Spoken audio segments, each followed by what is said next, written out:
महापालिकेच्या निवडणुका लढण्यावरून महायुतीमध्ये संभ्रम, भाजपची स्वबळाची तयारी तर शिंदेंच्या शिवसेनेला एकत्र लढण्याची तयारी सुरू।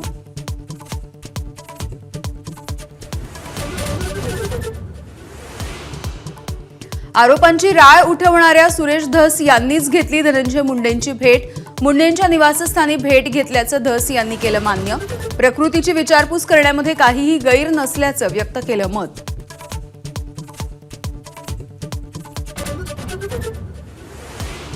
धस आणि मुंडे आपल्यासोबत 4.5 तास होते। चंद्रशेखर बावनकुळेंची माहिती। सुरुवातीला खंडन करणाऱ्या सुरेश धस यांच्याकडून अखेर भेटीचा तपशील जाहीर।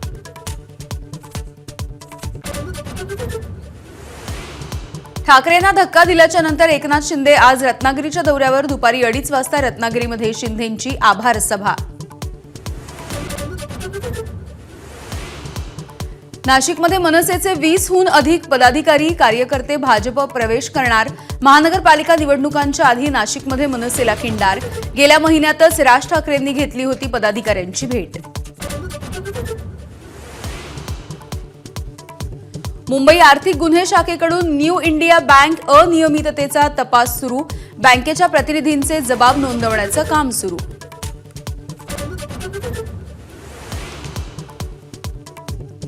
राज्यामध्ये लव्ह जिहादच्या विरोधामध्ये कायदा आणला जाणार। पोलीस महासंचालकांच्या अध्यक्षतेखाली विशेष समिती गठीत।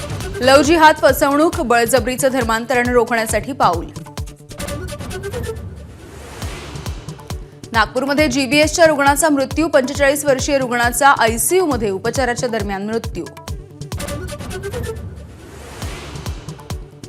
आजपासून सीबीएसई बोर्डाच्या 10वी आणि 12वीच्या परीक्षा। 44 लाख विद्यार्थी परीक्षेला बसणार।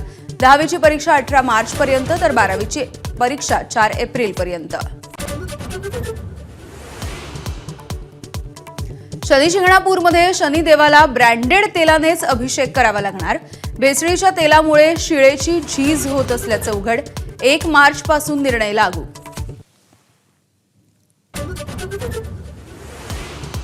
अमेरिका आज आणखी 119 बेकायदेशीर भारतीय स्थलांतरितांना करणार हद्दपार।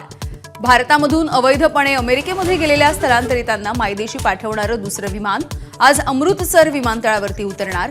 तिसरं विमान उद्या भारतामध्ये येणार। एबीपी माझा, उघडा डोळे बघा नीट।